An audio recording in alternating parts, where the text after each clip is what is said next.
Good morning and welcome to the Windy City. We are at the Navy Pier in Chicago, Illinois, bringing you the 2013 CrossFit Games North Central Regional. I'm Chase Ingham alongside Bill Grundler, and we are getting ready to kick off Women's Event 1, Heat number 4.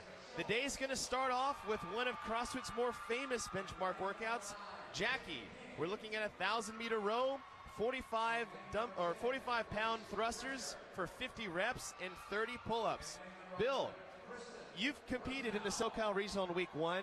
It's now week 3, so these athletes have got to see how fast this event has become. Is that going to help or hurt your preparation the weeks leading up to this event? Well, first of all, I'm stoked to be here. I think this is an amazing event. This is going to be awesome. What these women have to do right now, they've seen times drop drastically, even from when people were first doing this event. We have people's recorded times back at the UFC, at the CrossFit UFC Fan Expo in Houston 2 years ago. People were getting 6:53. That was what Andy Thorisdottir got. Elisabeth Akinwale already this year has done a 6:32, but we see times that are well below that.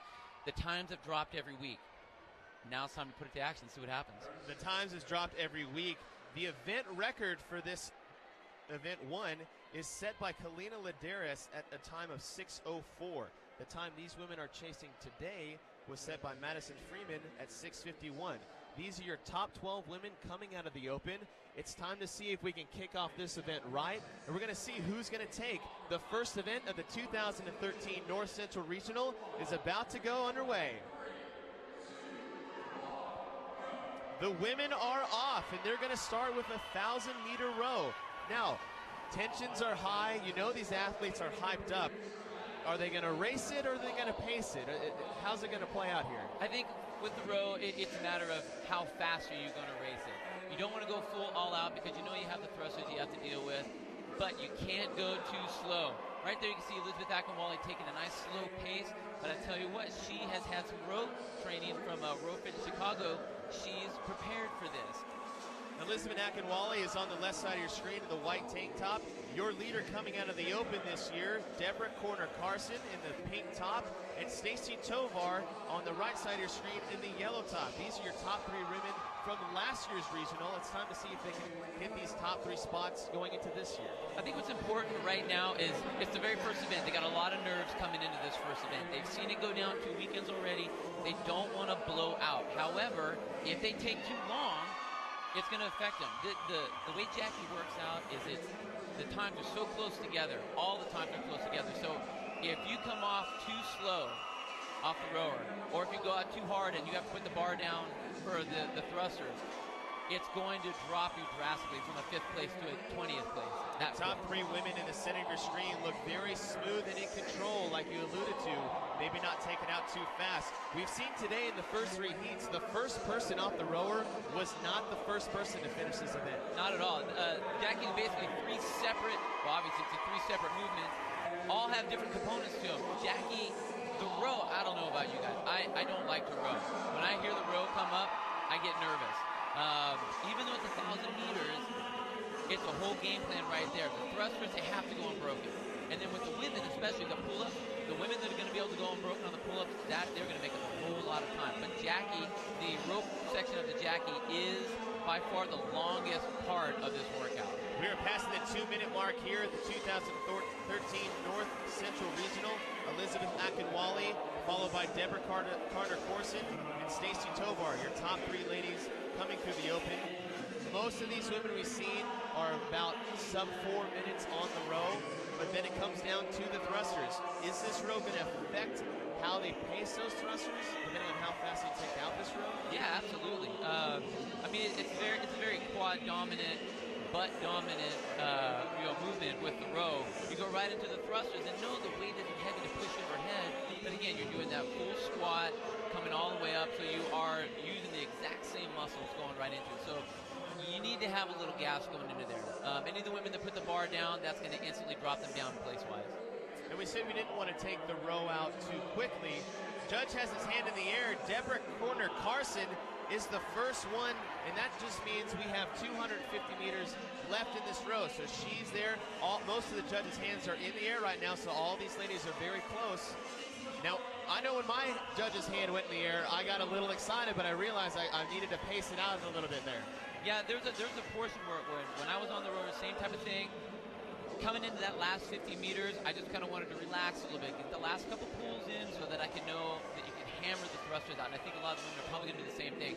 Coming flying into the gate, it really doesn't gain them a whole lot. They want to have the gas for the thrusters to go as unbroken as possible in the thrusters. Passing at 3:30 mark, these women are getting close. We're going to move from the 1,000-meter row to 50 barbell thrusters at 45 pounds. But who's it going to be? Who's going to be first to the bar? Is the first one off the rower going to be the first one to finish? We'll see once these ladies get finished right here. Looks like Katie Schmidt and Grace Drescher both came off the bar at the same time. They were pushing really hard on that. And all the way down in lane 1, Lindsay Kelly, I believe she was actually the first one off the bar. So these women, they knew what they had to do here. They went as hard as they could, but is that going to affect them for their thruster? We'll see. All the women are now on their 50 barbell thrusters at 45 pounds. It has now become the race. The 1,000-meter row was a pacing portion of this event, but now 50 barbell thrusters, we've seen it's got to be unbroken and it's got to be fast. That's absolutely right. You can see right there Stacy Tovar in the yellow top, moving quickly, unbelievably up and down, not breaking at all. And if she can keep this pace, oh, she missed a rep there. And this is what these competitors have to do. They have to ride that line of not going too deep, but going just enough so that they can keep that distance short. The longer the distance is, the more time it's going to take them. You see all the women facing to the east side of the stadium.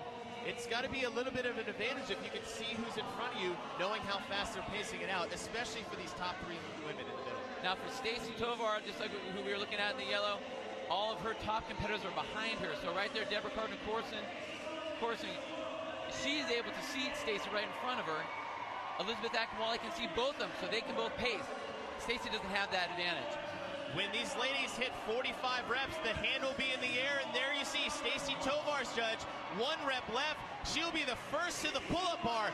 Now, does she have enough in the tank to go unbroken here? She's at 5:30 right now. She's trying to chase 6:51 for the event here, but the event record we saw in Northeast is 6:04. There is room if she goes unbroken here. They're going to have to go unbroken, and right there you have the top 3 women all in the bar with Kelly Jackson alongside with them. They're doing great. But these women, they know what's happening. Oh, Stacy came off the bar. That's going to hurt. Stacy Tovar on your right in the yellow. Deborah Carson in the middle in the pink. And Elisabeth Akinwale. These are your top 3 women in the open. And it's Elisabeth Akinwale. She went unbroken at the end in an unofficial event record at an unofficial time of 6:01. Elisabeth Akinwale is your winner. But these 2 ladies are still battling. We have a battle for 2nd and 3rd. And it's Deborah Carson taking 2nd place. Stacy Tovar first to the bar. She's now coming off nearly last as far as these top 3 competitors. There you see Stacy Tovar. She'll finish in 3rd. Still a fantastic time of 6:26, beating Madison Freeman time of earlier. So those are your top 3. We still have the women here finishing up this event. But Elisabeth Akinwale unofficially setting an event record here at a time of 6:01. An incredible performance. That was unbelievable. The fact that Stacy Tovar came to the bar first, she looked great when she was moving through there. But again, if you empty the tank too early, it's going to affect you. And that's what happened. She hit that red line. She wasn't able to come through. Whereas Elisabeth right there, Akinwale, hammered him, went straight through, and that's what she won. Elisabeth Akinwale proving to us that it's no longer the small athlete or the big athlete or the lifter or the gymnast. It's Elisabeth Akinwale has the size on Tovar, but you just saw she crushed those pull-ups. Right now, these athletes are not, just like we were saying, they're not specialists anymore. They're CrossFit athletes. They specialize in CrossFit, and they're good at everything. Elisabeth Akinwale, she was 7th place in the games last year. Experienced athlete, very strong, very confident, and I mean that was an unbelievable performance she put on. Few athletes left on the field. That's Kina Arizina next to Kristen King.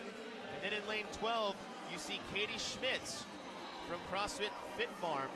These women are finishing up. They're at the 8-minute mark. We have a 10-minute cap on this workout, so they have 2 minutes finishes. There's no penalties here, but there will be time penalties. That's true. Level the top heats here.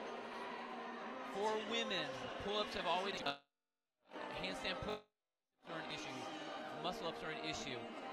For these women to really be competing, they have to be able to get up there. You can see right there, Nina Arizina actually has an alternate hand grip, trying to do anything to get her chin up above that bar. Kristen King finishes up unofficial time of 8:25, but Nina Arizina from CrossFit Greendale still has about 5 to 6 more pull-ups to do, and you said that switch grip. Once the grip goes, it's kind of whatever I can do to get that chin whatever over the she bar. can do to get up. There she finished, able to get through it, and that's great that she was able to complete that workout. But your heat winner, event winner, and unofficial event record holder, Elisabeth Akinwale, with a time of 6:01, an incredible performance. She absolutely put a stamp on the North Central region right there. She definitely brought it to the showcase. You saw her go unbroken at the